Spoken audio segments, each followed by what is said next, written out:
Sex and Violence with Rebel Girl is presented by UFC Fight Pass. See the best that UFC Fight Pass has to offer on the Fight Pass 24/7 stream, offering a constant channel of historic fight action all day, all night. Tune in, sit back, and enjoy a network created by fans for fans. Step into our world. UFCFightPass.com.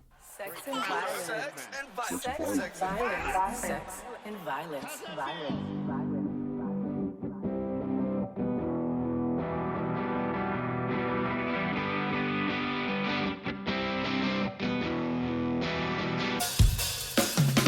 Hey guys, welcome back to Sex and Violence with Rebel Girl, presented by UFC Fight Pass, the show that interviews top-level MMA fighters and other experts in their fields about love, dating, romance, and that all-too-taboo subject, sex.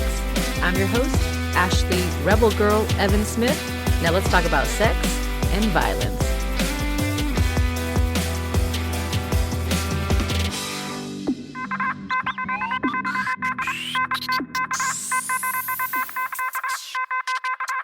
What's happening, hot stuff? What is up, all my naughty listeners? First of all, I am so sorry that last week we did not have an episode. My bad. I don't even want to tell you guys what happened because it was such a fuck up on my part. But anyway, we are back, and we're actually not in studio right now. We are recording live from DJ Zol's house, the living room. We're making it happen because we got some good news. We are moving studios, and what will the new studio be called, Zol?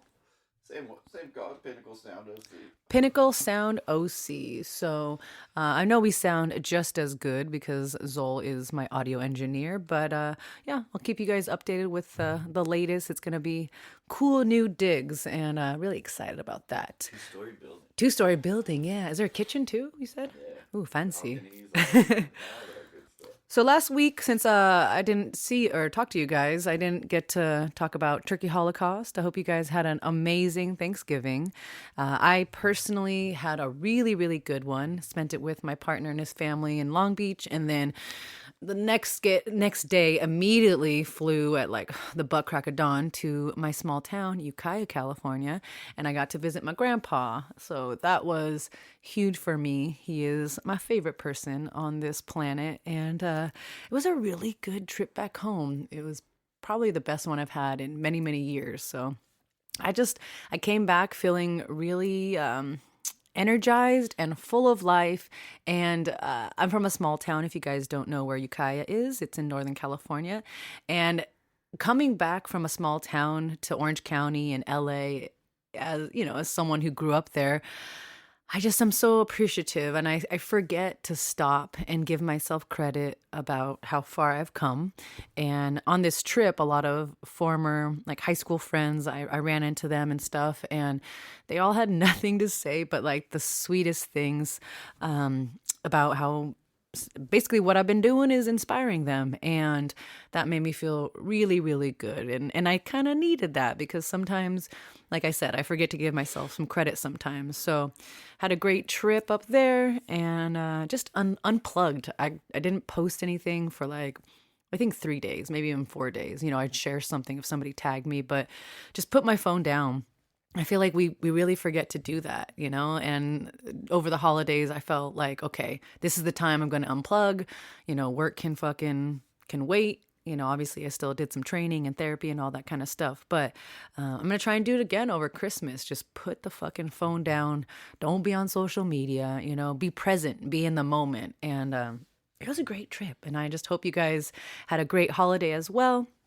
Let's see, I also didn't get to tell you about what I did the following week was Up Next Fighting number 3. It was the 4th show ever and the 3rd professional show. If you guys are not familiar with Up Next Fighting, it is an amazing new MMA promotion here in SoCal. And we actually crowned our second champion ever. Our first champion was our featherweight champion, Albert, the Belizean warrior, Morales, my teammate. And our first ever bantamweight champion, ironically, was a guy I went to college with at Menlo College. He is Cody Gibson, the Renegade. So congrats to Cody. Congrats to all the fighters. It was a really fun night of fights.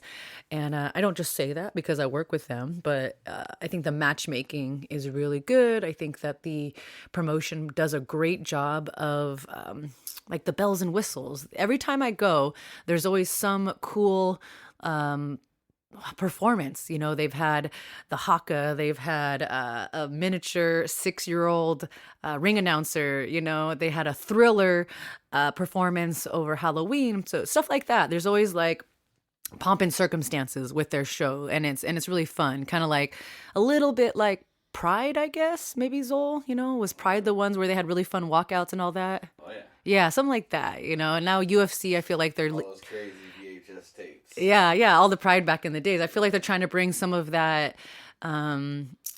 just like the kind of media and all that. I'm forgetting the word for it, but it's a really fun promotion, guys. The next one will be January 28th, so you have some time. They're taking a break over the holidays. If you want to go to that show on January 28th, I will be there working as well, doing cage side interviews, and if you go, be sure to say hi to me. Tickets for that are always at upnextfighting.com, and you can follow them at Up Next Fighting on Instagram. They're actually working on a very big charity media thing right now that actually, as I say it, I'm not allowed to talk about it. So I'm going to shut up about that. But if you guys want to support the show, there's lots and lots of ways to do that. You can go to our website and buy some merchandise, sexviolencewithrebelgirl.com. You can support me by going to my exclusive content site. That is ashleyrebelgirl.com. It's a fan time. It's like OnlyFans, but better. I've been doing collaborations. I did a boy-girl collaboration. I did girl on girl. Oh, that sounds weird. Gotta stop saying that. So if you guys want to go check that out, that would be awesome. And one of the last things I want to mention, we are still looking for a sex and violence intern. I've done 2 interviews already, and I have a couple more on the books.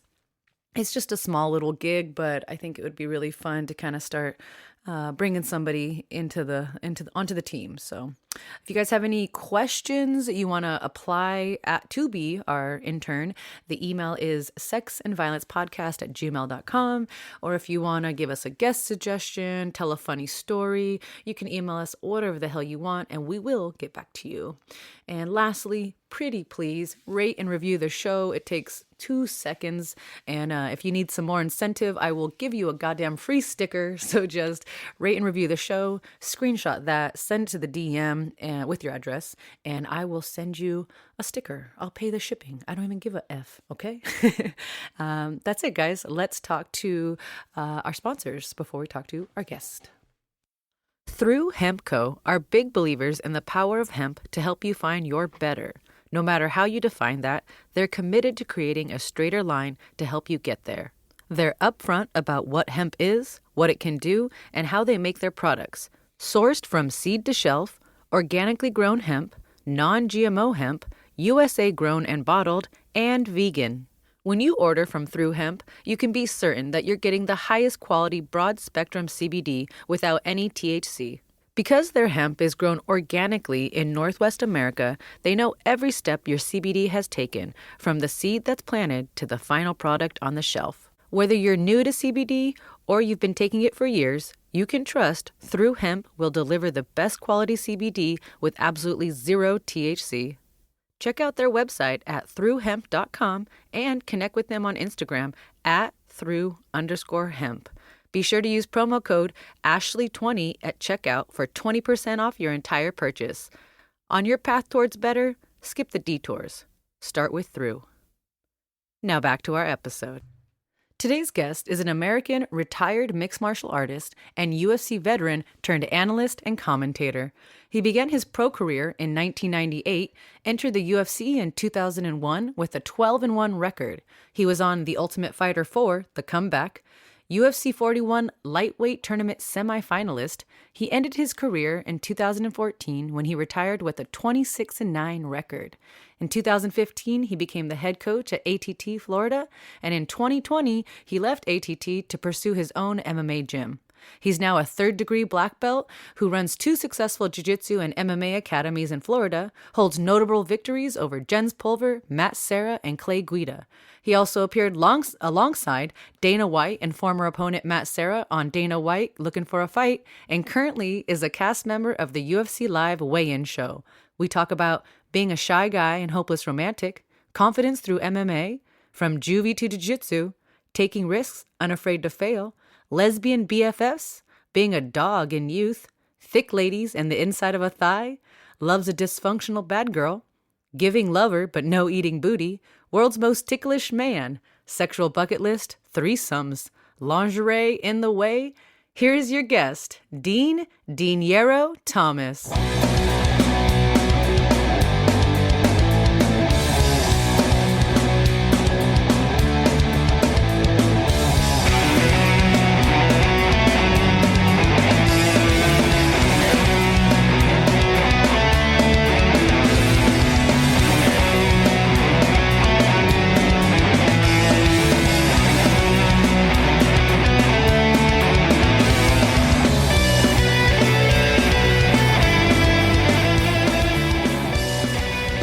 Okay, we are here with Mr. Din Thomas. Should I call you Dinyero? That's a cool nickname. You can call me Dean. Dean? You know, I'm so excited to be on this podcast. Like ever since I saw like the name of it, Sex and Violence with Rebel Girl, and I would like always kind of creep on it. And it always kind of intrigued me and it almost scared me a bit. So like to be here live and in person is crazy. You know what I'm saying? Because I don't eat ass. Like that's all. I wanted to start off with that, but okay, go ahead. You go ahead and conduct this thing. Well, that is a good start, Dean. I mean, no eating ass. I usually kind of build up to that, but if you want to jump right in, we could do that too. No, we can let's build up to it. Let's build, you know, but I kind of wanted to put that out there. Okay. Well, we'll get to that. It depends on whose ass it is, though. It does depend on whose ass it is, because there are some asses out there that I would probably eat. Okay. Anyway, but we'll build into that. Okay. All right. Well, I feel like you're an easy to get along with kind of person just from your energy on social media, the TV show that you did. But I don't know much about you. I actually want to get to know, where you came from and all that before we get into the ass eating and all that. So, okay. I know that you were, I'm looking at my notes here, basically born in Delaware, moved to Florida when you were 12. And the things I really like to ask about background, because this is sex and violence, it's kind of like, not like, how was your upbringing, but in regards to dating, love, sex, romance, how was sex talked about in your household when you were coming up? I mean, it was not talked about at all. So I have 2 older brothers and a younger sister. Okay. My parents split when I was 12, and my mother moved us and the kids down to Florida. My father stayed up in the Philadelphia area.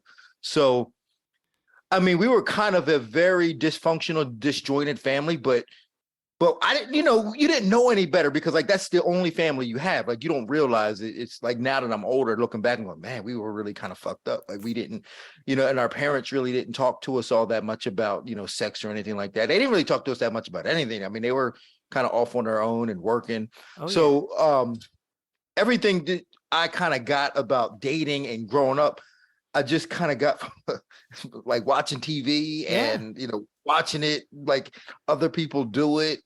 And so I didn't really have a lot of experience. I was really bad coming up with the opposite sex. Really bad. Yeah. All right. Really bad. Yeah, and really, what do you mean by awful. Really bad? One is that I was very shy. And I think that had a lot to do with my upbringing and my parents, because in my house, my mother was quiet, and then my father, he wasn't as quiet, but like he was always doing his own thing. Like he worked at night and he was always doing his own thing. So I didn't really know how to communicate with women.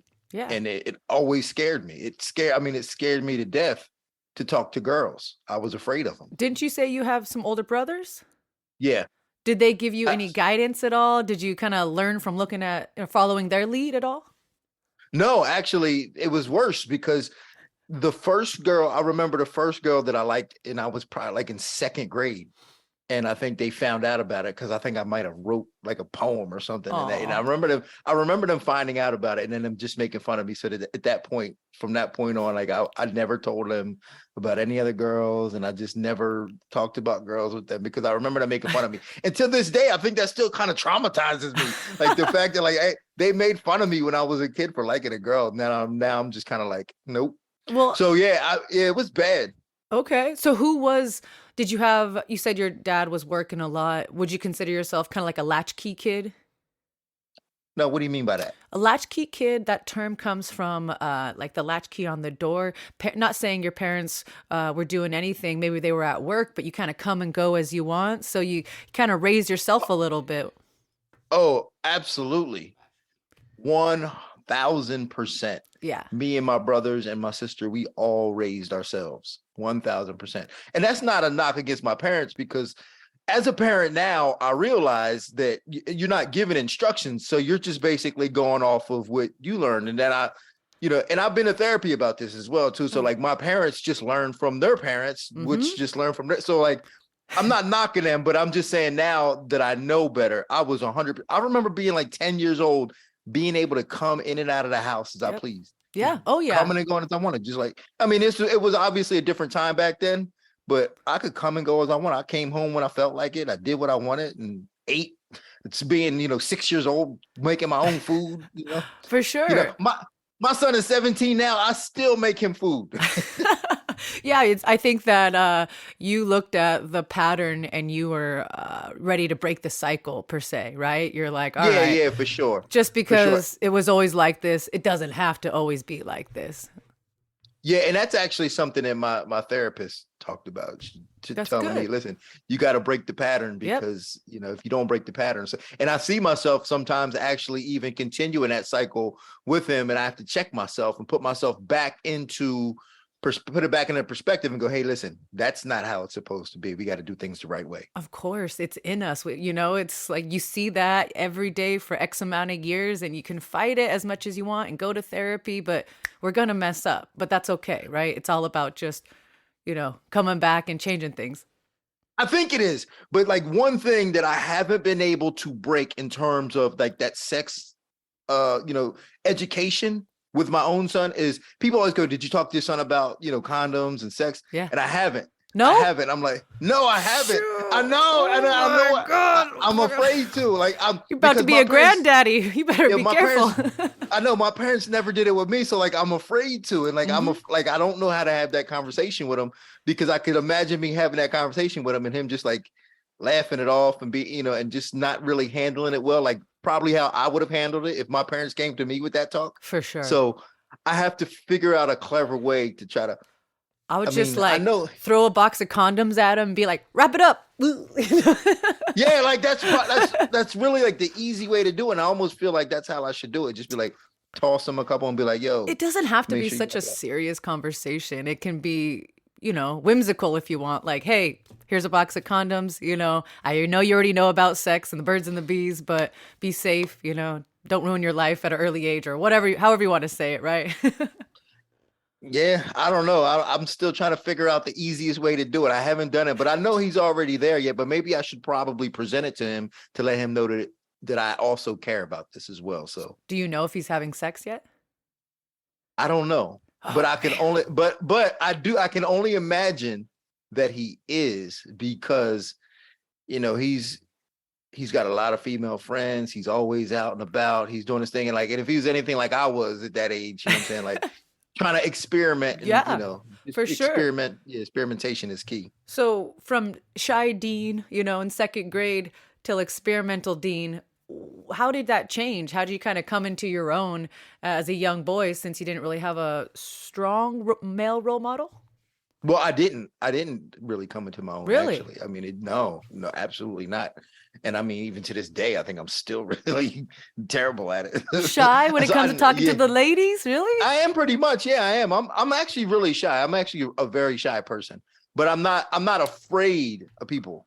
Yeah. So that's the thing is, and I think that comes from fighting. Actually, when I learned how to fight, there's something very empowering. So like this is sex and violence is key actually, because there's something very empowering about knowing that you can kick people's ass, that you're not afraid of them anymore. And I think that as I was growing up, I was a small kid. I was in like 7th grade. I was like 70 pounds and being afraid and small and shy again around the women. But then after I got out of high school and I learned how to fight, it was like, why the hell was I afraid of these dudes for? I beat the shit out of them. You know, so like I wasn't afraid anymore. So then that gave me a little bit more confidence to come outside of my shell. For sure. And I love that. And that helped a lot. But I mean, it was a kind of a gradual process. So, I mean, let's go back to like high school. It was always like one girl every year that like had my attention pretty much. So like I remember in 9th grade, it was one girl, and in 10th grade, it was another girl. And it was always like one girl that kind of had my attention, that maybe gave me some attention that I latched onto. And when I latched on, it was like bad. It's like I was kind of clingy because like I was so afraid of women that when one would show me some attention, that maybe I would get a little clingy. Of course. And I'm no psychologist. I'm no therapist. I'm just a girl who likes to talk about this stuff. But when you come from a background where you don't get a lot of attention and then you get attention, it can be addictive. You know? Right, for sure. And so, you know, I can understand how when a girl showed you attention, you know, maybe sounds like you're a little bit of a hopeless romantic. Oh, big time. Okay, Very I much love so. it. Okay. Yeah, very, very much so. Now I'm going to bring up a situation, and I already cleared it with you because some things should be in the past and some things we talk about because if it didn't happen, we wouldn't be who we are, right? And I have a story just like this. So when I was doing my research on you, I came across a story that said you basically got an assault charge when you were 17 years old. Woo, thank goodness, right? Not 18. Well, no, there's more to the story. Okay, well, you know what? You tell this story, actually. So, so like I said, I had like one girl every year, and that was up until 11th grade. And then that was kind of when I found like a girl who took me through the rest of my high school years. So it was 11th grade and 12th grade. I had a girlfriend. And throughout our whole relationship, we had kept it a secret from her parents because, you know, she was a Colombian girl, and she didn't think that her parents would approve of her dating a Black kid. Okay. So we kept it a secret from her parents. But we had, I mean, we would, you know, it was high school stuff. So anyway, but again, I was still clingy and whatever. Yeah. So the end of my senior year, we decided to break up because, you know, we thought we would go our own separate ways, and she's going to go off to college, and I was probably going to, you know, go off to college somewhere else. And so she started dating another guy. And for whatever reason, it just didn't sit well with me. Okay. And I didn't like it. Yeah. So, yeah, exactly. You're a lover. You love hard. I can tell already. Right. I love hard. I love hard. When I love hard. So she started dating another guy. Okay. So I remember going over her house one day, and now keep in mind, her parents know nothing about me. Oh man.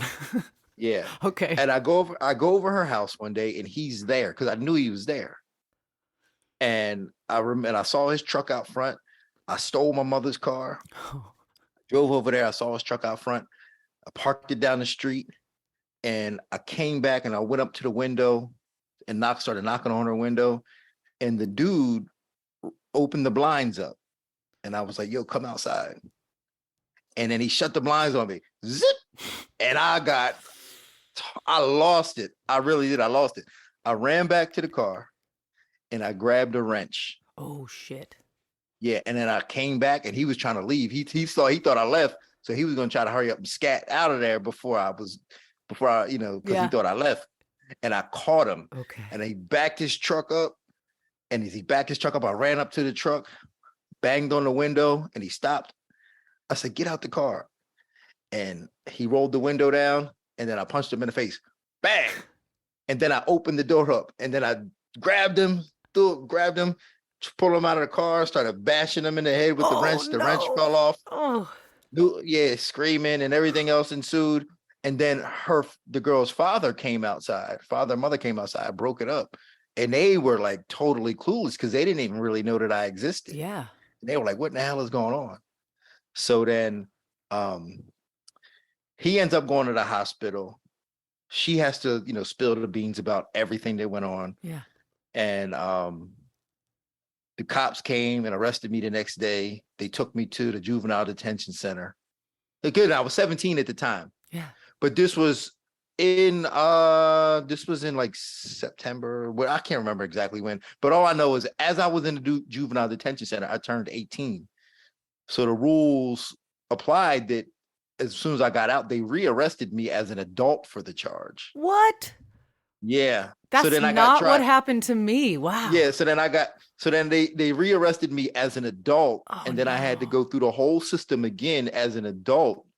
And worse come to worse. So at the end of the day, like I ended up doing like battling this for about a year.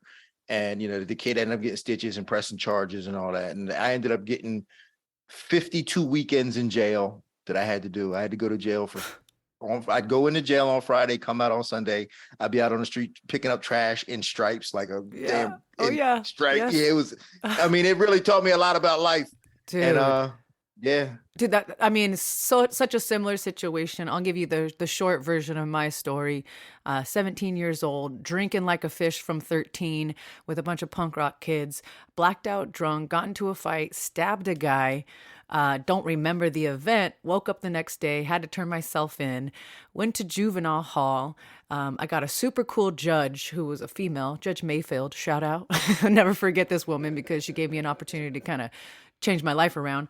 But I ended up spending Thanksgiving and Christmas vacations while I was in college. Like I went to college, I served the summer. She let me go to college. And then on my Thanksgiving and Christmas vacation, I had to serve the remainder of my time. So a little bit like you, where it was like. It doesn't make sense, does it? That doesn't make sense to like make people go back to like, if you're out, you're out. If you're in, you're in. It doesn't make sense to me to have people come in and out of jail that way, like as like a punishment. For me, it made sense because she was basically saying like, hey, I'm not going to have you miss out on this opportunity to change your life and go to college, but you're not going to get away that easy. You still got to do some time, come back. So it made sense to me. And I was so grateful, still am. But I was 17, didn't get charged as an adult. And, obviously I stopped drinking for about 4 years after that, but then picked it right back up again. And I was going to ask you, in this kind of fit of rage, were you intoxicated or just purely no passion? No, just purely passion. Damn. Just Okay. purely passion. But I mean, it taught me a lot about like patience, right? And so it taught me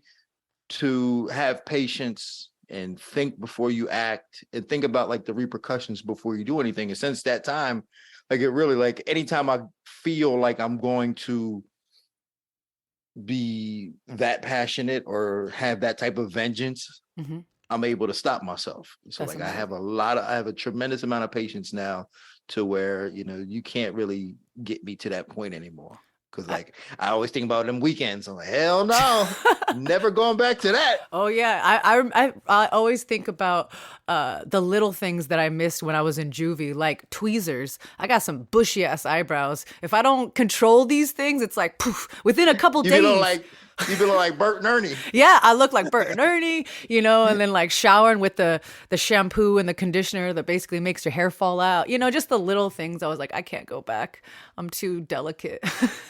Yeah, for sure. Like, you know what I'm saying? Like using the bathroom in front of people. Yeah. I mean, that like little things like that where it's just like, and that's why I say, I never want my freedom jerked. Like I'm never going to have my freedom jerked. So like that's going to jail is never an option for me. It's never going to be an option for me. I love that. And you segued into jujitsu after that. What was the catalyst? Did that event have anything to do with you getting into jujitsu? No, not necessarily. I mean, that event was going to happen regardless, but this was about the same time where I found, jujitsu. It was because I had saw my first UFC. I was in like a senior in high school, and I had been like just so mesmerized by Hoist Gracie and the Gracie family and what they were doing, just like being small because I was small and then being small and being able to beat bigger people. So I was like obsessed with it. So actually the fact that, because I had intentions of going to college. I really did. So I had intentions of going to college. I had like applied to like Grambling and, Drexel and all these other schools. And I into Texas Southern, I got into these schools. But then when I got in trouble, I couldn't leave because I was battling this court case. Mm-hmm. So not leaving actually started my MMA career. Okay. Because I would have been going off to school And I would have probably just never did MMA stuff. I would have been, in college. I'd be a school teacher right now or so whatever the hell.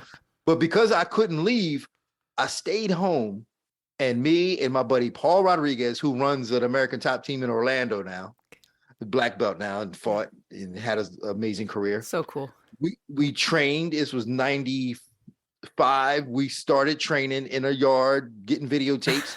I'd go to jail in a week. On the weekend, but during the week, me and him would train. Just me and him in the yard training. Yeah. So like that's how it really started. So like because of this incident, I couldn't leave and go away to college. I stayed home and in 95 just started training off of videotapes. It's so wild. I went to college and I had a chance meeting with Eugene Jackson while I was bartending. Didn't know what the fuck MMA was. And then boom, that interaction changed my life. You got started with Eugene Jackson? Mm-hmm. Yep, my first coach. No kidding. Old light skin ass Eugene Jackson. Yep. Old pretty hair ass Eugene Jackson.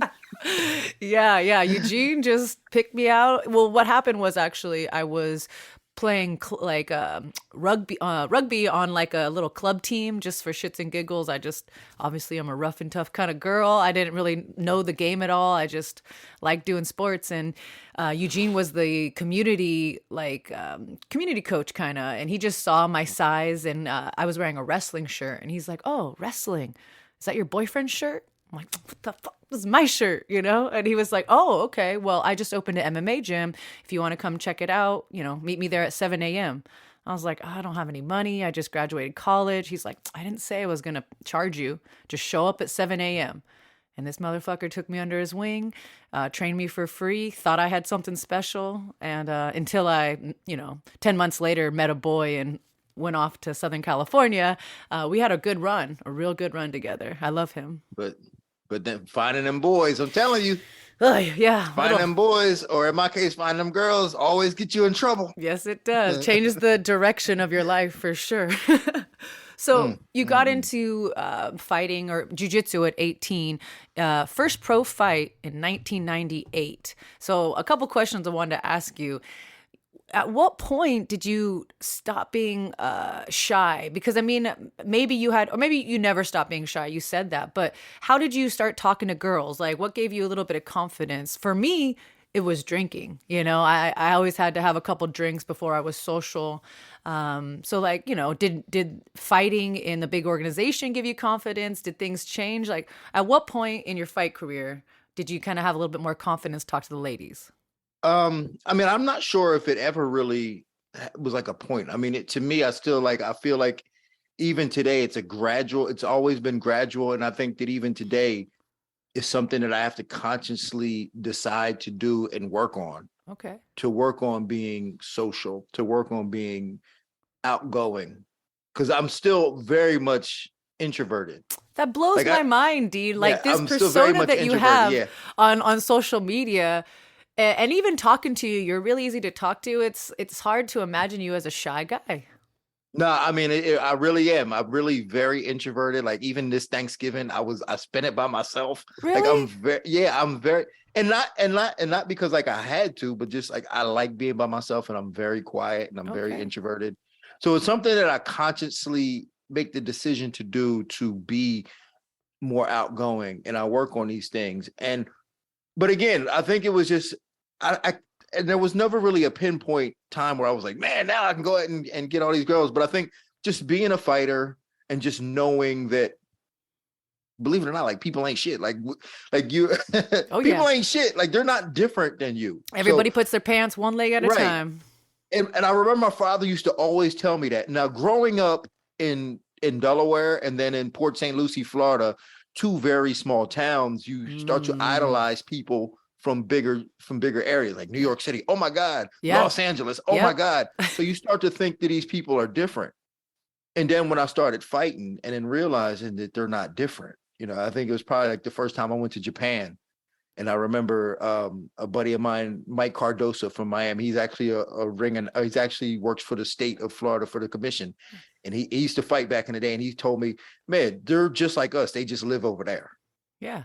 And then I realized that people are just like me. They just live somewhere else. For sure. And then that just having that mentality helped me to understand it. Like they're not better than me. So what the hell am I afraid of? Why am I afraid to talk to people or be outgoing? I shouldn't be. So.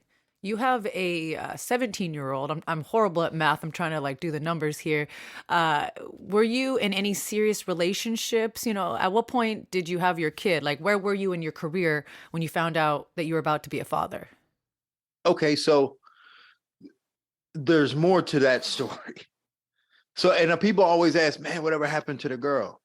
Well, I ended up marrying her, and I have my 17-year-old son with her. So, like that's, so like that's what it is. So, like so that's the blessing. So, like so much has come from that incident. So while at the time it seemed like the worst thing in the world, so much good has come from that. I have a career now, Oh, yeah. and a 17-year-old son who is, just a special gift to yeah. me. So Even, I know that this is not the best reason to have a child, but I do know that if you have a child, sometimes it can totally change your life for the better, Yeah. And so I just wanted to know where you were at when you found out that you were going to be a father. Were you fighting in the UFC at that point? Yeah, I was already in the UFC at that point, and I was in a relationship with her, and we were I was moving on in life. I was like established. I was like an established man at the time. Like I was a fighter in the UFC. I had a house, I had a gym, and starting a family at the time. So like that's really where I was at the time. Do you think that it is beneficial to be in a committed relationship when you're, like you were in the prime of your career? Or do you think that it's, a very selfish sport, as we know, and it's preferably, best to stay single? Do you have an opinion on that? I truly believe that for most people, it's better to stay single and to focus on your career as a fighter. Certain people, I'd say guys like, Dustin Poirier, they proved me wrong because I think he's better having Jolie with him. But I think for most people, being in relationships for most people that are in MMA is kind of not the right thing because I think it ruins your relationship. There's so much involved with like having to manage it in a good relationship that you can't have a good career. It's hard. One or the other tends to suffer, right? The relationship or the career. Now, I think, in my statistical analysis from 124 episodes here, it seems like if you can find a partner who is either in the industry or industry adjacent, right? So they're not like all up in your grill on the map, maybe, someone who completely understands what it takes, time-wise, diet-wise, training-wise, that seems to be optimal. And what's Dustin's wife's name? Jolie. She probably understands the ins, the outs of MMA, and she knows that there's a time for him to grind and a time for him to decompress with her. And not every man or woman who's a partner can understand that, right? Well, I think in her situation, she's been with him his entire career, like before he started fighting. So she was there the whole time. So I think that's why it works so well for them. Yeah. And so, but for MMA people, it's hard because I think if you're an MMA fighter, you tend to date also somebody that's also a fighter. Like and then that doesn't work neither because like then you get people, they start getting jealous of other people's career. They start taking off.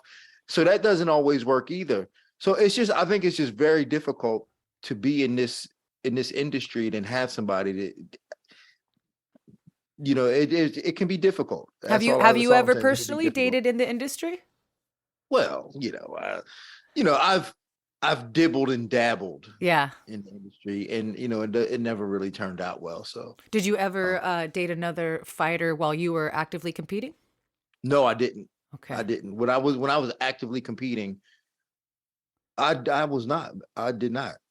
I never date another fighter when I was actively competing. I feel like there wasn't as many female fighters in that time. No, it wasn't. There wasn't at the time there was, female fighting wasn't a thing. Yeah. I mean, it was like Tara LaRosa and Gina Carano.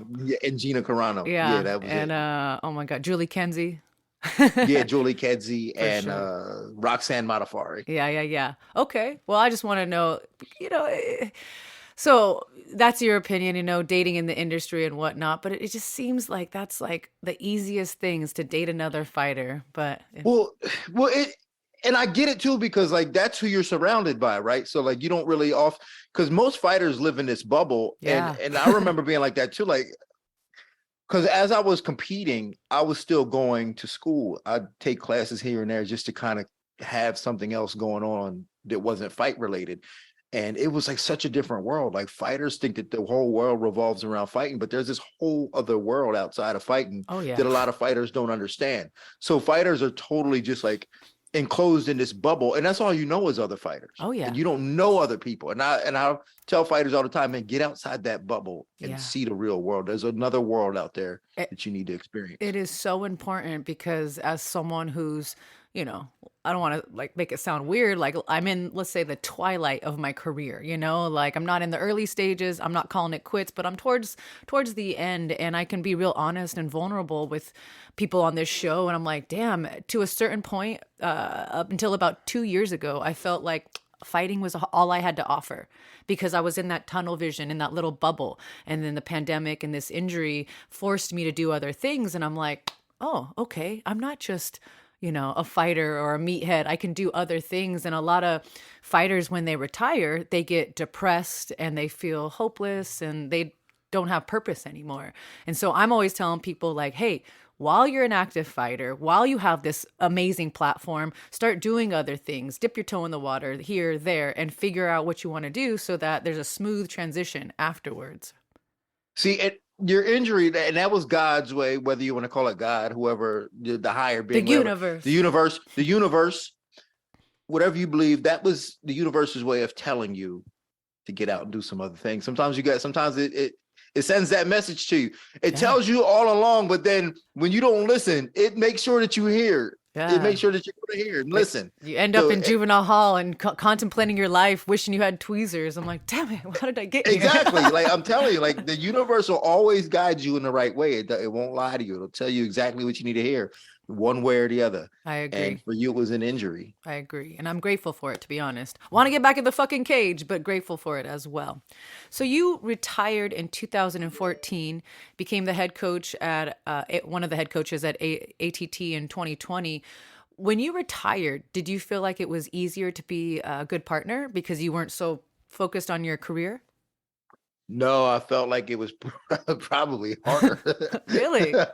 Well, I mean, I'm not different from what you just explained about that transition from retiring to other having another life. Fortunately for me, is that at the end of my career, I was already doing other things. I had already started doing improv comedy. I had started doing these other things and acting and so on and so forth. Like I had already put myself in these other industries. So, but it was still a hard transition because like, there's just something about waking up every day, training, going to the gym, and like, that comes to your life. And like, that's just what you do. So like, I lost all that. So it was harder, I'd say, finding a partner because I didn't know who I was.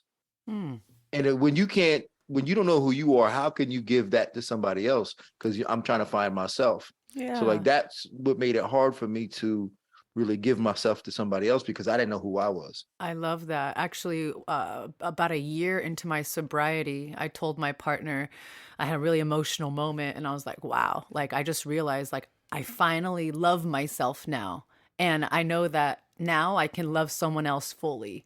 And that's like super mushy, I know, but it was like, kind of same kind of situation where it's like, if you don't know who you are, how could you be comfortable with another person?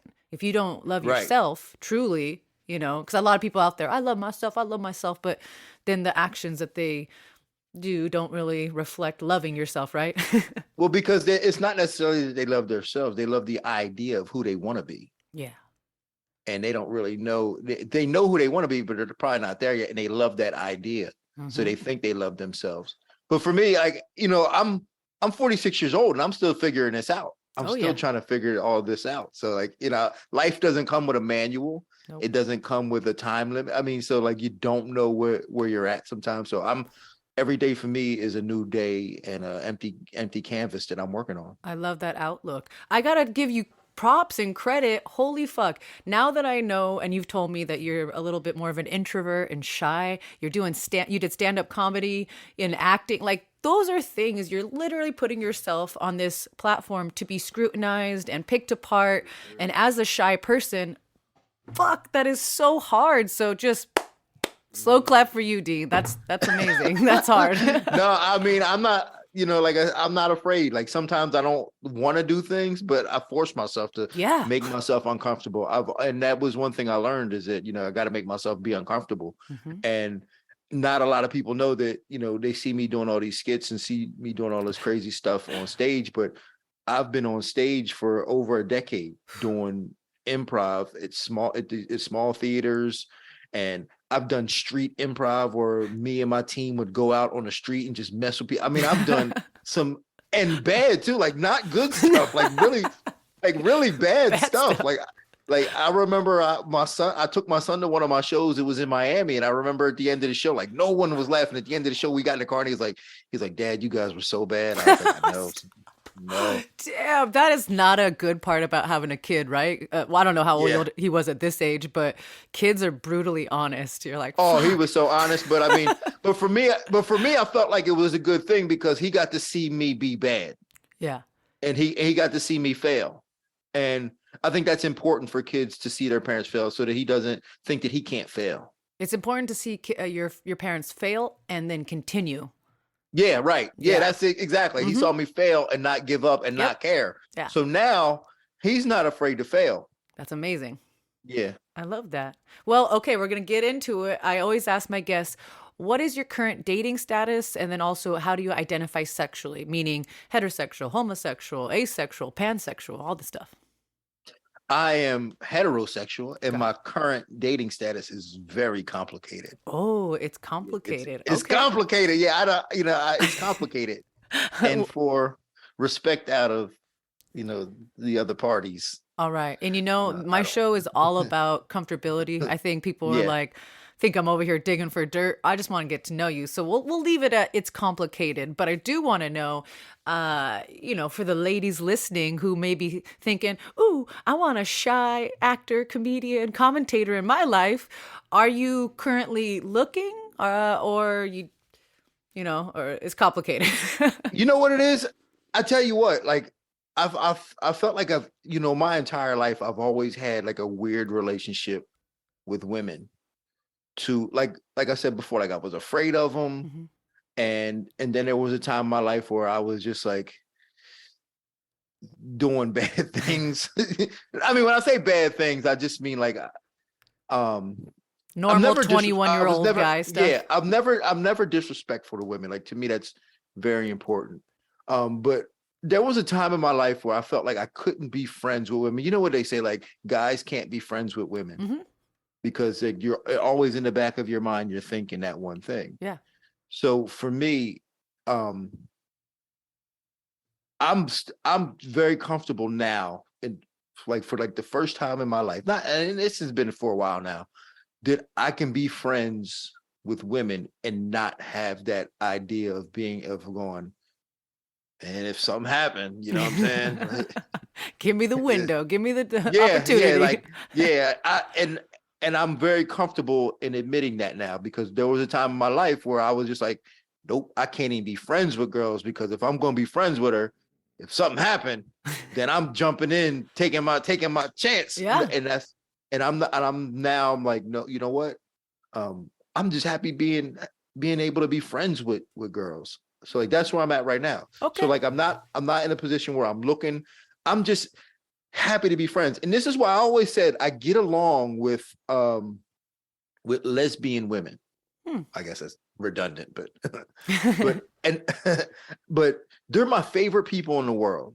And here's why.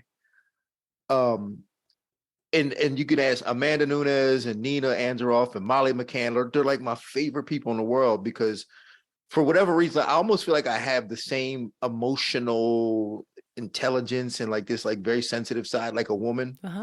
But so like I like hanging out with women, but at the same time there's no like sexual tension Yeah. ever. Yeah. Right. So like I get along with like lesbians, like they're like my best friends. I'm like, yo, let's hang out. Yeah, because you can be your true, authentic self. And let's just face it, whether you want to admit it or not, males and females do this. When the opposite sex is around, sometimes we act a little bit differently, unintentionally. It's just a guy, you just peacock up a little bit, and the girl, you may be like, oh, a little flirty. Yeah, exactly. But it's not exactly. there So, with a, lesbian and a straight man, or a gay man and a straight woman.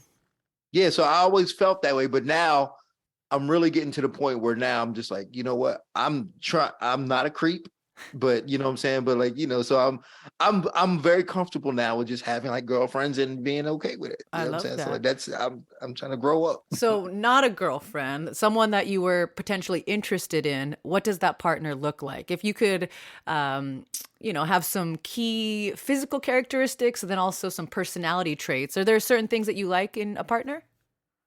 No, you know what? I'm very open-minded in terms of that. I'm very open-minded. I don't think anything physical. Like there are certain things that I prefer physically. Like Come I would on, prefer come on. like not honestly, physically, I would prefer someone with more meat on their bones. Mhm. I know you're like, all black guys do. I mean, I wasn't gonna say it, but yeah, I wasn't gonna say it, but no, just for me, like I definitely prefer that. Mhm. But still fit in a sense, like that's it. But in terms of like race or complexion, nothing really stands out. Like for me, intelligence is what really grabs my attention. Someone that's more intelligent and thoughtful, definitely. especially thoughtful. Like Yeah. being thoughtful and having compassion is probably key for me. Yeah, Like someone has to be thoughtful and have compassion. that's definitely something that that's a characteristic I'm sure that came later in life, right? It was like probably younger years, more like fat booty, Oh sense yeah, of for humor. sure. Back in the day, I was like, hell yeah. You got face and Yeah. booty. That was it. That was the keys back then. But now it's different. It's more like, but it's still like being an introvert and being shy. Like still, there was always like that. I mean, they had to have the look, but I was always attracted to the mind first, I think. So since you're an introvert, do you find yourself physically attracted, or I guess mentally or emotionally attracted more to like an extrovert type of woman? Because I feel like sometimes you get those two people together and you can help each other, right? The other, like the extrovert helps the other one come out of their shell a little bit, and the introvert, like vice versa. I got to tell you, like when you was telling me about that story of when you stabbed that person, like that really turned me on. I was like, oh, like, no bullshit. Like that's probably my downfall, is that I am totally attracted to dysfunction. What are you into? Dysfunction. Yeah. There's something about that, like somebody who's just like kind of like a little batshit crazy that really kind of like, well, maybe it's turns not me even on. like, the dysfunctional part, but for me, because I'm the same way, when I hear someone who's had a certain kind of background, I'm like, oh, you just get it. I don't have to explain what it was like growing up. I don't have to explain my deviant tendencies to you. You get it. And you don't look at me like I'm evil or some shit, Maybe Well, that. I think for me, what it is that, okay, so I was always an introvert and I was always afraid to do everything. That when I meet somebody who's not afraid of stuff, like what's kind of a turn off for me is somebody who's afraid of To doing try. things. Yeah, afraid to try. Like, and one of the rules in improv is you agree and you keep going. Yes, and that's how I live. Yes, and so like you've done it before. So like that's my life. I live with that motto. Yes, and when I'm with somebody and they're like, I'm like, yo, let's do it. And they're like, no, I don't want to. No. I'm like, you're blocking the scene. Dude, You're YOLO, stopping we my only life have here. one life, Yeah. I want to look back and be like, man, I probably should have slowed down a little bit. I don't want to look back and be like, I didn't do this, I didn't do that. I would rather have so many memories and end my life Yeah. penniless. Yeah, for sure. Like that to me, that's what really attracts me to another human being, is someone who is not afraid to fail. Yeah. That is probably the number one thing for me. Like, they can't be afraid to fail. They have to be willing to, put their nuts out on a cutting board and just go Yeah. for it. Well, you're 46 now. If you could tell young Dean some dating advice, what would you tell him? People ain't shit. Just go for it. Don't be afraid. Yeah, don't be afraid. Just go for it. Yeah, For people ain't sure. shit. Just go for it. Just go out there and fail. Mhm. Get turned down. I remember a guy once told me, he said, his key to talking to women is that you should intentionally try to get turned down 10 times. Like every time you go out, if you want a girl, intentionally try to get turned down 10 times, because no matter what it is that you say, some girl is going to like it. Someone's going to find what you say cute. So like, no matter what it is that you say, someone's going to like it. For sure. Now, on I the mean, other... I've never tried it, but Well, how do you normally meet girls? Are you going out to bars? Are you going out to events? Because you said you don't really date in the industry. So that's the big struggle, right? It's hard to, I hate this term, but like shit where you eat. But Yeah. then if you're such a workaholic, like I tend to be nowadays, and a lot of people, if you want to be super successful, it's like you're grinding, working, and then you go home and it's like, when the fuck do you meet a significant other? I'm not really out there like that, and I think and I'm comfortable with that. Like, again, like for the first time in my life, I'm completely comfortable with just existing and putting my best foot forward where it belongs, and not feeling like I need to have a partner or be in a relationship and, be on Instagram with my significant, like, I don't need that. Mhm. So like, so I'm not even actively looking. Like, I'm not even going out looking and going, yeah, let me find somebody because I'm lonely. No, I'm not even looking, because I have enough in my life and enough friends. And again, like, I get along with enough like female friends to get like that. I have enough friends to like get what I want. Yeah. And Yeah. you know what I'm saying, in terms of like communication and, just people to talk to. So like, What I about don't even really intimacy? see. Now that's where we have problems. Okay, well, I think it's all right, so complicated. It's complicated, right? It's complicated, but I will say this is that I used to be such a dog that like, I don't ever want to go back to doing that, because I remember, so when I first stopped drinking, like I remember like calling like all these old girls up and just being like, hey, listen, I just want to apologize for being a dog. That's nice. I really, and that's one of the reasons why I stopped drinking. Yeah. Oh, yeah. Because like I didn't like who I was when I was drinking, in terms of like going out, trying to hit on girls and so I was like, you know what? I don't like that.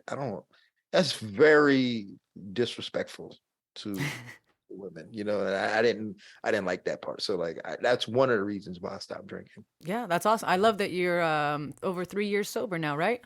Yeah. Congratulations. Same yeah. here. Same here. And same as you. So congratulations to you as well. And same for DJ Zol. Zol is actually 5 or 6? 6.5. 6.5 years sober. I love it. I love it. Okay. It's important to surround yourself with people on the same goal as you, So Yeah. since you stopped drinking, like I said, it's how do you meet people? Because I know you're not looking, but like what's gonna happen now? Because for me, honestly, I was 4 months sober when I met my partner, when we've been together for 3 years on Thanksgiving.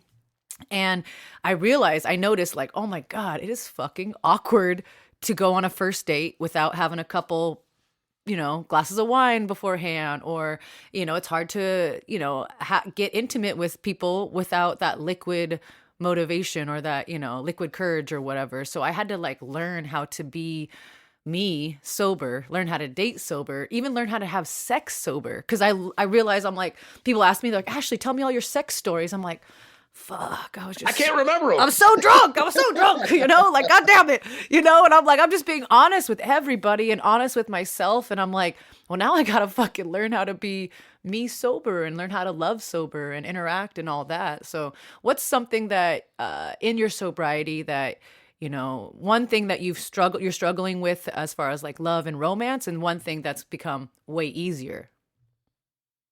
Well, so let me take it back. So like I said that I didn't like that person I was becoming because I was being, because I would drink. Mm-hmm. And I found that drinking is a crutch. I mean, that's pretty, everyone knows that. It's a crutch. Mm-hmm. Like you drink. And I remember doing that as well. Like, going, all right, let me get a couple drinks. Hey, go talk to this girl. Mm-hmm. Let me get a couple drinks and then go up on stage. And then when I realized that, like, if I don't drink, I can do all of those things whenever I want to. Not because before it was, I need a drink to go do this. And every time, I'll get on stage if I'm drunk. I don't have to. Yeah. So like now I have nothing ever holding me back from going after what it is that I want whenever I want it. So it's actually like easier. It's easier for me to amazing. do things now, because now I totally rely on just being me and being comfortable in my own skin. And so in terms of like going out and finding people, I'm into doing things, right? Mm-hmm. Like solving puzzles and things like that. So Puzzles? I'm interested in like what do you mean puzzles? Yeah, puzzles. Like just puzzles. I know it's weird. Like I think that's how I approach fighting too, like solving a puzzle. Yeah. Yeah. It's like, you got to solve this problem. But in terms of like meeting people, I truly don't even try to go out and meet people. I just meet people inadvertently by doing things that are interesting to me. Yeah. So and that's kind of how I meet people. Like inadvertently, I meet people that are also in the same like atmosphere that I'm in. Yeah. And it's exactly, it just goes back to what you said. You said it's a turn off to have a partner who doesn't want to do things, because you are the opposite. You like to do things. Actually, it's funny. One of my favorite movies is Jim Carrey, Yes Man. Have you ever seen that? Mm-hmm. I love that movie. It's basically about, he gets under a spell or some shit and he has to always say yes to everything. I remember that. But the way that his life unfolds and becomes beautiful, and he becomes a happy person. Just say yes, that could be made into so many sexual jokes, but you know what I mean? Like just do it. Just get out there and do it. And I love that mentality. It seems like as long as you just are open to doing things and trying new things, you're going to meet new people, right? Right, exactly. Because like I'm not afraid to show up, and like I'm not afraid to like go to a movie by myself, or go to like I've been going to yoga. I just show up, you know what I'm saying? And I just like met people at yoga, and I'm not afraid to like just show up and then meet people and talk to people. Yeah. And and I think that now like hopefully I don't give off a creepy vibe, because people like talk back to me. So like so it's not hard for me to like meet people if I want to, because I'll just show up and meet somebody. For sure. I got to ask, not that I want to bring up the past, but when you were being a little bit of a dog, going to get into that part of our lives, because we've, matured from then. But do you remember like maybe like one of your wildest places that you ever hooked up, or like a favorite quickie story or something like that? Oh man. Whew. I remember. Yeah. I remember one time. So like, I remember one time I was hanging out with my boy. He passed away recently, actually. But I was hanging out with my boy. This was years and years ago. And we went to this party. And I met a girl there. I didn't even know her. I didn't even know her name. And I remember just we were both drunk, and then we just started messing around on the couch. Next thing I know, I'm knee deep in the Johns and just in front of people. Dang. Yeah. And I remember somebody walked in on, like somebody opened the door and saw us, and they was like, "Oh my God, what are you guys doing?" And I was like, "Man, get out of here." Wild. Yeah. Wild. Just at a party. Yeah. Just, I didn't even know her. And like, yeah. So like, and I, like, I'm not proud of that stuff, but like, I look back at that stuff and go, whew, man, I was an idiot. I feel like it's important to get that out of your system, though, so that in life later, because I feel this way, I don't regret anything that I've done, I regret the people that I've hurt, and I wish right. I didn't do that, and I never intentionally meant to hurt anyone. But looking back, I'm like, I like my hoe phase, you know, like I needed to get out, to experience, to be wild. And so that now that I'm older, I'm like, okay, we did that. Moving on, you know? Yeah. So, and I like what you say about that. Like I regret the people that I hurt, and that's where the way I feel too, which is why I reached out and like hit up all and there's even some girls that like probably won't even take my call. You know what I'm saying? Yeah. And I wish they would, because I really want to apologize and be like, hey, listen, Oh. I'm sorry for being such an asshole. My bad. But yeah, but you're right. Like there's nothing that I truly regret, but there's a lot. The only thing that I do regret is sometimes actually not doing some things. Like right? what? Like I wish that I had did more sometimes. Like and not necessarily like sexually or in my dating life, but just in life in general. Like the only things that I ever regret is like sometimes like not taking that chance. Like there's been girls who like maybe I wish I did talk to, but I didn't. Yeah. Like, man, what would happen if I did? Like there's some times that I do wish that. But there's nothing that I can say that I look back on that I wish that I didn't do. Yeah. Yeah. The other day when I had your boy Phil Hawes on, he was like, I didn't talk to Rihanna. Damn it. She was in the club. I didn't talk to her. He was saying the same thing, like what's that? The Office or Wayne Gretzky phrase. You miss 100% of the shots you don't take. Yeah. Yeah. I mean, it's true. And, because when you look back, like things that you did that you failed on, like they're not that big of a deal. No. Like nothing's ever really that big of a deal. Like the benefits of something happening outweighs the regret of doing it. So like always just take the shot. And it's just like fighting. I mean, obviously you're with me on this. I have a million fighting/life analogies, but they always say you learn more from a loss than you do from a win. And that's the same thing with life. My failures, air quotes, guys, stabbing that guy, that was a failure, but I learned so fucking much, losing fights, heartbreaks, relationships, they were quote unquote failures, but the things that I learned and took away, you can't buy that shit, right? Yeah, well, so I'll say this, like, again, I love dysfunction. And there was a girl that I was talking to once, and I remember it, and I remember her telling me that and I won't name her name, but she told me she put another girl in a trunk because she was trying to mess with her boyfriend once. Damn.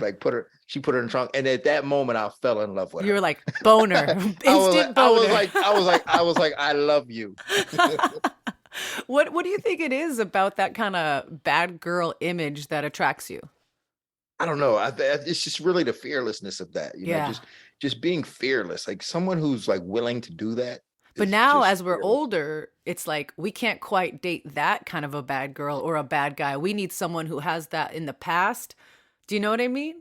Yeah. Like I have to know that they were willing to do that at least one point in their life. Yeah. So that now I know that, in terms of like professionally, you're willing to take the next step to get that job that you want because, you were willing to stab a motherfucker. So, like, so I need to know that you bout that life, Sure. So like that really, I think that is probably my primary thing right now that I need in people in my life is people that are willing to just go out and do it. You know, so you got to have some type of checkered past for me. I love that. Now you said you're a shy guy, but I got to ask you about sex. Has there ever been something in the bedroom that a partner asked you to do that you were like, whoa, no, not me? I tell you what, and this, I am never, and I think this may have happened a few times. Like I am never letting anybody stick nothing inside of me. All right. Yeah. Exit only. Yeah. You know what they say though, Dean? They say that the male has a G-spot up in your booty hole. I know, man, but that's just, that's just so uncomfortable to me. Like I'm never letting that happen. Yeah. That is so uncomfortable to me. And I'm telling you, and like, there's not much that I won't do in the bedroom. You know what I'm saying? I'm a dog. You know what I'm saying? Like we're gonna get into it with the lightning sex round for sure. Listen, I get off on being a dog. You know what I'm saying? Like, but again, I was drunk at the time. But you know what I'm saying? But I, you know what I'm saying? Like For sure. I get off by like that was important to me to make sure. You know, some guys are selfish. Yeah, they are. I'm very unselfish. Do you remember at what age? Because I feel like young guys, they just want to get off themselves. Do you remember? Were you always like that, or was there like an age or a time in your life where you're like, man, it behooves me to make sure that my lady or whatever lady I'm with is sexually satisfied, and then get off because of X, Y, and Z? I think I was always like that. It's probably, like I said, probably, you know, just my relationship with women, just like, like being such a hopeless romantic and wanting to please them. You know, I think that's probably where it comes from. Good job. But for me, yeah, exactly. But for me, I'm like, what do you need? Yeah. Yeah. And there's a sense of like, accomplishment when you make your partner feel good, right? Oh yeah, for sure. And that's for me, like that is the number one that's important for me, is it, you know, when when we're done, like they're just sitting there like, yeah. You did your job. You're like, yeah, I can leave now. My job here is done. Yeah, exactly. I'm like, you know what? Like honestly, I could take care of myself. You know what I'm saying? I'm trying to make sure that you straight. And like that's important to me, you know. So since, you know, I love asking this question because I have a lot of fighters, males and females. We are alpha females, alpha males. In the bedroom, does that translate, or is it kind of a time where you can actually be a little bit more submissive with your partner? I'm not sure what you're going to say because you're, you know, an alpha male, but you're kind of like an introvert as well. No, I'm like the opposite. I'm not an alpha male in the room because like I'm trying to be dominant, but I think it's just because like I'm like so ticklish and okay, you really ticklish, and I'm really ticklish and sensitive, and I'm just kind of like don't touch me. Like let me handle it because like I'm ticklish and it's not fair. And, you know, it's not going to be like all that sexy. So like just let me do it. Okay. And I think that's why it's not because like I need to be like this man and you know and dominate, but I think it's just because like I'm such a people pleaser, like a woman pleaser. Like I want to do the pleasing and like I want to make sure that they're good to go. Not because like I'm trying to be dominant. No. Yeah. What would you tell your younger self about sex specifically that you wish you knew sooner? Were you always down to, you know, eat pussy or do, you know, I don't know if you're into eating ass. It's like, you know, nowadays it's the thing, but back then it was like, oh, don't do that. See, I don't know. So like I'm not. I remember I opened up when I don't eat ass. Like I'm probably not a big ass eater. I'm not saying that I won't try it, but I guess it depends on the person. Because I know a pleaser. I feel like if your partner, I'm a pleaser. Like yeah. I'm like I know a couple out there that I would definitely. There's nothing I wouldn't do. Get up all in you. Yeah, for sure. But no, I've always been down to do whatever, and I enjoy it. You know, like it's like sometimes I'm kind of like, yeah, like just, you know, relax. I got this. Yeah, don't worry. Yeah. just chill out. You know what I'm saying? Do you have a bedroom pet peeve? And it could be, you know, anything as small as bad breath or, you know, as big as a woman trying to stick her finger in your booty hole, you know, anything like that. No, obviously bad breath, like that's obviously probably be a big turn. Like that's probably a big turn off for anybody. But I would think so. And also too, is like, I'm a cuddler too. Like I can be a cuddler sometimes. And I think that I got that way as I got older. Yeah. Towards like, I don't mind cuddling. Like afterwards I can cuddle. So I think so. A pet peeve for me would be, if she doesn't want to cuddle with you, probably. You're like, let me spoon you. Yeah, probably. Like, yeah, I would have to say so. Probably. Like if she was like if we were done and then she was just like, all right, get out. I'd be like, oh, no. No. Why? Would you let her be the big spoon?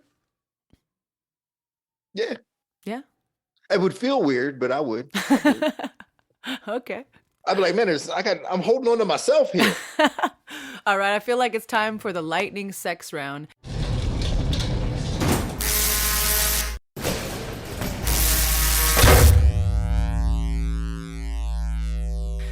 For you listening who are not familiar with this segment, it is a rapid fire yes or no segment where we get to know Dean's I don't even get to elaborate. I just say yes or no. No, actually, I always let me finish my spiel, okay? Okay, my bad. Because I've been yelled at by the listeners, if you do have a story or you would like to elaborate, feel free. But for the most part, if you want to just say yes or no. Okay. Okay. All right, here we go. Lightning sex round with Dean. Here we go. Do you dirty talk in bed? No. No. I don't. All right. Okay. I don't. Do you spank or like to be spanked? No. Okay, so all right, I'm gonna go back to dirty talk. I don't dirty talk in bed because I feel like I'm using my mouth for other things. Oh, okay. That is a really good explanation. I'm preoccupied. You know what I'm saying?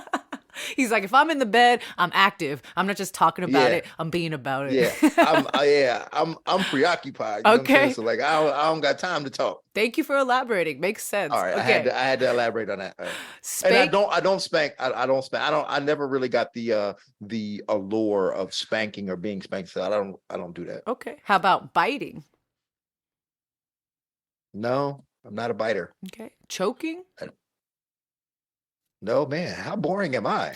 You're not boring. No, I'm not, I always figure, jujitsu, choking, you guys kind of know how to do it right. The right kind of pressure. You know, you guys are kind of like the perfect people to choke. You know what could, make her feel a little danger and then could kill her, like whatever. Yeah. No, I haven't gotten into that yet. Like I haven't found the allure of that either, like choking and like pain and all that stuff like that. That's a whole nother level. For me, I'm like, take me to the point before the pain. This is all about pleasure. No pain, man. yeah. That's where I'm at. I'm about pleasure. What about threesomes? I would with two girls. And have you? No, I have not. Never? But no. Oh, you gotta do that before you die, Dean. I know. So like it's on the bucket list. All right, on the sexual bucket list, which we love talking about as well. That's on your sexual bucket list. And then, sorry. Well, so let me elaborate. Again, I think that comes down to my desire to please. So it's almost like I like that relationship, that one-on-one relationship, and then pleasing that other person as opposed to like having like all these other. Yeah, you only got one mouth. How much work can you do? You got two women and mouths and vaginas and it's just it's too much. That's a really nice reason to say that. For sure. Yeah. Okay, how about porn? Do you watch porn? Sometimes. Not a tremendous amount though. Yeah, it makes your brain all wonky. It's hard to come later.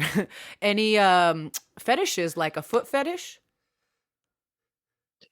You know what I have a fetish for? Probably the inside of thighs. Oh wow, yeah. I've always been kind of attracted to like the inside of a thigh. What? So does a girl need a thigh gap or fuck a thigh gap? No, not necessarily. No. Because I know you like the thicker ladies, with a thicker woman, you don't get a thigh gap. But then, people are like always like, oh, that little thigh gap is sexy. No, I never really thought of that as being sexy. Rather have a little bit of meat. Yeah, I like the little bit like the inside of a thigh and the hamstring. For whatever reason, that's always been. That's so funny you say that. My partner is the same way. He's like, you have the best hamstrings. I'm like, that's a weird one, but I'll take it. Yeah. Okay. I love it. A hamstring is good. A hamstring. I suck on a hamstring. What about role playing? Because you've done acting, so this could be right up your alley, or you don't want to mix, work and the bedroom. No, I've never tried it, but I would. I mean, I think I could do, role play like porn. Like, hey, come over here. I need my TV fixed. Wait, no, you would be fixing the TV. I don't know. Hey, or I'm a feminist. I'm gonna come fix your broken? TV. Yeah. What about bondage, like ropes, blindfolds, handcuffs? See, no, I couldn't do that. That's what I'm saying. Like, I could, like, I would be so uncomfortable if somebody, it makes me uncomfortable to even watch it sometimes. Really? Yeah, like when people got their hands tied and somebody's like doing stuff to them, like to me, like I couldn't do that. Why? Why not? Like, you can't relinquish control? Right. Yeah. I would be like, get off, stop. And you're so ticklish too. So Yeah, I'm so ticklish. I'd be like, no, stop. Like, okay, so like that's another thing, right? So like, okay, so like after after I bust, you know what I'm saying? Like my whole body is just like sensitive. incredibly ticklish. Oh, So like, ticklish. yeah. So like, so after I bust, like if you touch me, I'm like the Pillsbury Doughboy. Like Really? But I thought yeah, you like to cuddle afterwards, or do you need like a I do, decompression but time? but that's me touching. Oh, okay. You know what I'm saying? So, but that's what I'm saying. Like, if they're like trying to caress me, I'm so ticklish. It seems like you have to be the leader in the situation. Yeah, but again, it's not because like I just need to be dominant. Like, No. But different reasoning, but right, yeah, essentially but like lead the dance. yeah, I would prefer to lead the dance. It'll be a lot more sexy and less giggles. Yeah, yeah, it's gonna be a lot more, it's a lot less giggles, and trust me, I'm gonna take care of you. You know what I'm saying? Don't worry about it. I got you. All right. How about butt stuff on you or on? Well, the question is butt stuff on you or a partner, but we already covered that. So butt stuff on a partner. I mean, it's not my favorite thing. I mean, if they enjoyed it, I would do it, but it's not my favorite thing. Okay. Do you use sex toys? Shit, I use anything. I use a spatula. You ever had a remote girl control? a remote control? You ever had a girl bring out like a sex toy and you were just like, whoa? No, I've never had that. I mean, I would though. Like, I'm not opposed to that as long as it's being used on her. Yeah. Okay. Actually, you know what? I have used it on a girl before. I have. It's fun. It's like props and acting. Yeah, for sure. It's fun. Yeah, for sure. I don't mind it. I don't mind that. Ever been to a sex club or a swingers party? I have not. Is that on the bucket list, or you could do without? Like part of me wants it to be on the bucket list, but then I also have like this fear that I'm gonna go in there and it's just gonna be a bunch of ugly people, and I'll be like, yo, this is not what I thought it was gonna be. Like on TV, it looks so much cooler, Yeah. That's actually what a couple people have told me that have been there. They're like, you get in there and you're like, wait, this is like 75% males and yeah, like a bunch of hairy dudes, you know what I'm saying, with these big old bellies sticking out. Like that's what the impression that I get, and I'm like, man, this is not what I for sure. Do you think you could have sex in front of people? I know you did when you were younger, but that was alcohol. And now with the personality that you have, it's hard to say because you are kind of fuck it, do it kind of person, but also an introvert. So, Depends on the circumstance. Depends on the circumstance. Like I wouldn't want to. I'm not afraid to, but it's not something that I would just be like, all right, good, let's do this. Yeah. You know who I couldn't? You know who I couldn't do it in front of? Like my friends. Yeah. Like that's one thing that I would never ever do is like have like an orgy or a threesome with people that I know. Yeah. Like when I hear about guys doing it, like I've heard about some fellas like, yeah, man, we heard these girls over it. I'm like, I could never in a million years do that. Like I would never want to look at my homeboy's penis. Yeah, like, I don't want to trust me. I have some friends that, they kind of like brag. It's like me and Joe Schmo. Yeah, we shared this girl. I'm like, it's not a cup of tea, like, but it's like, don't you want the tea for yourself? Yeah. I never want to do that. I mean, never in a million my thing years. on the show is we don't yuck anyone's yum, to each their own, whatever floats your boat, but I know, for me personally, I'm like, I'm a little selfish, that's my reasoning. Yeah. I'm like, all right, another girl here, get out of here, Yeah, well, I don't know. It's just like my friends. Like I don't want to see my boys. You know what I'm saying? I don't want to see my boys in action. For sure. You got to look them in the eye and roll jujitsu with them later. My homie. Yeah, it can get real weird real fast. Yeah, I don't want to see that. Okay. No. Are you a lingerie lover? Do you enjoy your ladies in lingerie? I would prefer them naked. Yeah. So here's that. You know what? I'll be honest with you. That's kind of a pet peeve for me, actually. Really? And I think girls probably like to like get all sexy dressed up and be all sexy. And I'm just kind of like, you know what? Just take it off. It looks better on the floor. Get naked. You know what I'm saying? Yeah. I mean, I've heard both, and sometimes guys or girls want to be rough too. I don't know if you have some people, I don't want to call it a fetish, but they like kind of like ripping the clothes off, you know? So it's like maybe that's a reason. I don't know. I feel like for me, I only wear lingerie if I have a photo shoot. I don't need one more step between me and him and sex, you know? Exactly. That's the way I feel about it too. I'm like, yo, just take that shit off. Like, all right, cool. You spent all this money on that. Take it off. Yeah, yeah. And I'm not trying to rip it off. I'm not strong enough. I'll be getting caught. I'm like, oh, goddamn. Ever, are you into body hair? Is that okay or no body hair? I am into some body hair. Like that little happy trail, like from this, like, you know what I love? The little, so like there's a couple places where I love the little body hairs. Again, like the inside of the thigh, there could be some hair there. Really? Okay. Yeah. Okay. I mean, it's not like that, as long as it ain't like Not a forest. Yeah, yeah. Yeah. And then like right underneath the belly button. That little happy trail. Yeah. Really? Like, Nah. yeah, I gotta shave that thing. I don't like it. Let's What? so weird. No, just a little piece under the belly button. Okay. It don't have to the rest of it could be cut off, but the little piece. You need like a white girl with some belly hair, because a Mexican girl, it's not sexy. Oh yeah, that shit look like. I'm half Mexican, so I can say that. You know, yeah. Dark as hell. Okay. Ever been caught masturbating or having sex? Oh yeah, you said the story. Yeah.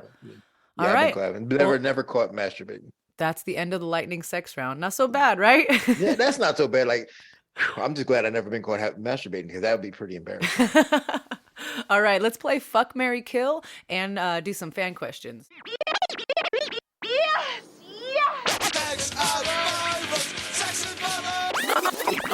Fuck one, marry one, kill one. Go. I think we're done here. Done here. So, Okay.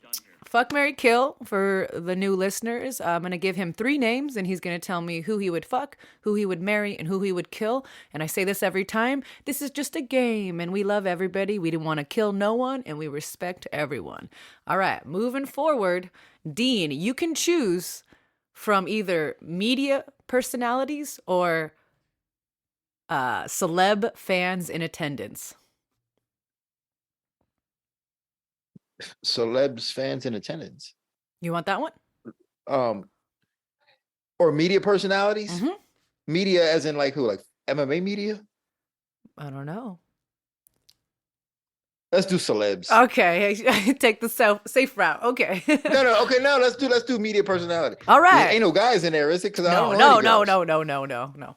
Okay. Okay. Female. I always give my guest, if they identify a certain way, I give them the appropriate guest. Okay. That's why I ask good. ahead of time. Yeah. Because I'm just saying, like, I don't know many. Oh yeah, there's a lot of female. Okay, let's do this. Female media personalities. Fuck, marry, kill. Here you go. Out of Laura Senko, Megan O'Leary, and Karen Bryant, you got to choose who you would fuck, who you would marry, who you would kill. And it's a personal one, I'm sure, because I'm sure you work with some of these ladies as well. Work with them.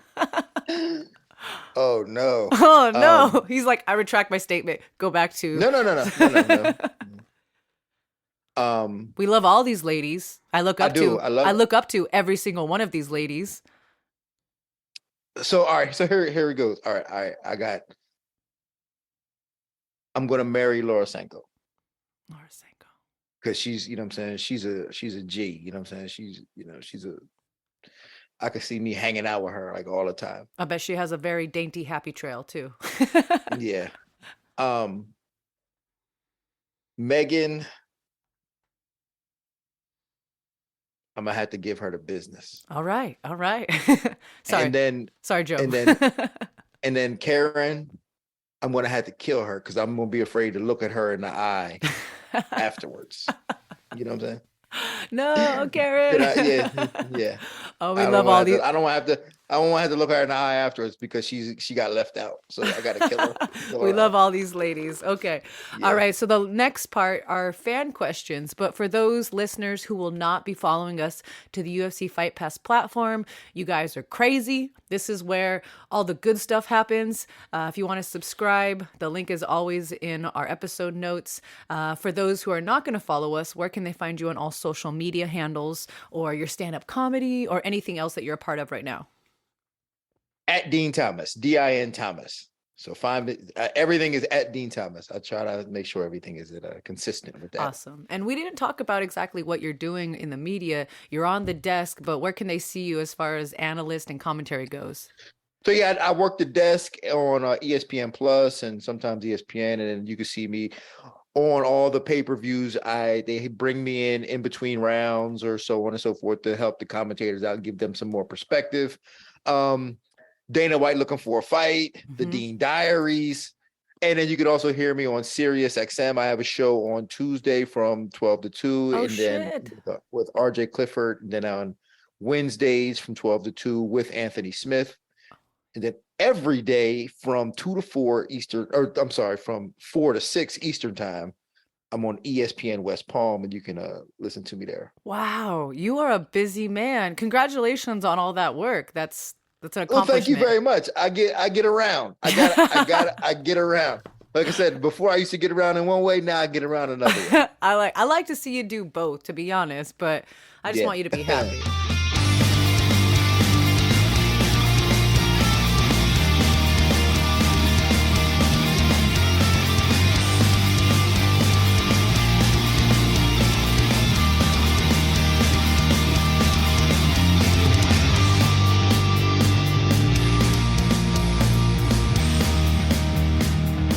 Okay, guys, and that is it for episode 24 with Mr. Din Thomas. Man, you really can't judge a book by its cover. And what I mean is, I just thought when you see someone who on their social media who just seems to be so outgoing and so confident, you know, that's not always the case. And it's not that Dean is not confident.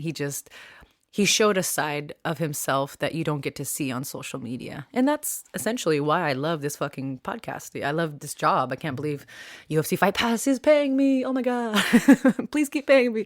I love this job. I love getting to know my fellow fighters, especially the people like Dean who paved the fucking way for us. And, you know, maybe, you know, I don't know if you guys like to hear current fighters or former fighters, or you enjoy a mix, but I will continue to give you a mix because it's only right. I want to show appreciation and love to the people who got us here, right? UFC Fight Pass is the world's premier combat sports streaming service with over 200 live events, the largest fight library in existence, original shows, and more. Sign up for 1 year and get half off for a limited time at ufcfightpass.com/sign-up. Next week, okay guys, I know I said this last week, but he's back. He rescheduled, he rebooked with us. It was my bad. Jason Ellis will be coming on the show. Very talented Aussie. He is a radio personality, podcast host, former pro skateboarder, and most recently has been doing stand-up comedy. Guys, I went in person. I saw him live. Fucking hilarious. And I'm not being biased. It's really good comedy, and it's very controversial. I think maybe not even controversial is the right word. It's very, he's not afraid to hit the sensitive topics. You know, he's comes from an alpha male type of background, industry, skateboarding, fighting, all that. And he talks about his sexuality, and I won't spoil it for you, but such a funny guys. And I will be on his podcast the day before he is on my podcast. So I don't know when he releases that, but look out for that. That should be fun as well. And as always, if you want to support the show, please go to the website sexviolencewithrebelgirl.com, or you can support me by going to ashleyrebelgirl.com. And if you want to email us, that's sexandviolencepodcast@gmail.com for all your guest suggestions, fan questions. If you want to tell us a funny story that we can share on the show, that would be awesome. Anything else. And that's it, guys. I love you. Thank you so much for tuning in every week. Please check out UFC Fight Pass. It's worth it. Me and Zola are always telling you guys they got some extra cool stuff on there. Our guest that we just talked to, he's on there. He has a podcast. Actually, what the fuck? We did not even talk about that. He just does so much, you know.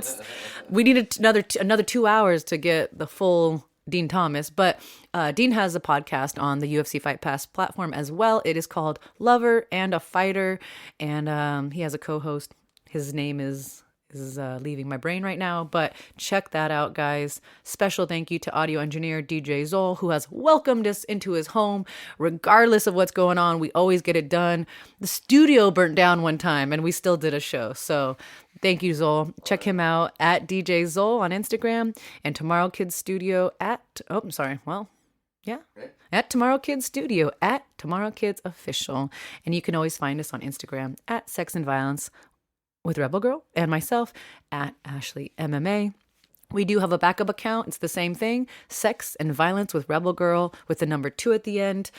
We are constantly shadow banned from social media because our fucking name is everything that's not supposed to be on there, sex and violence. So follow both accounts. Hopefully we don't get nuked again, but you know, there are Karens out there. So remember, guys, be kind, be grateful, but don't take shit from anyone. Talk to you next week with a new guest and more tales of sex and violence. Bye.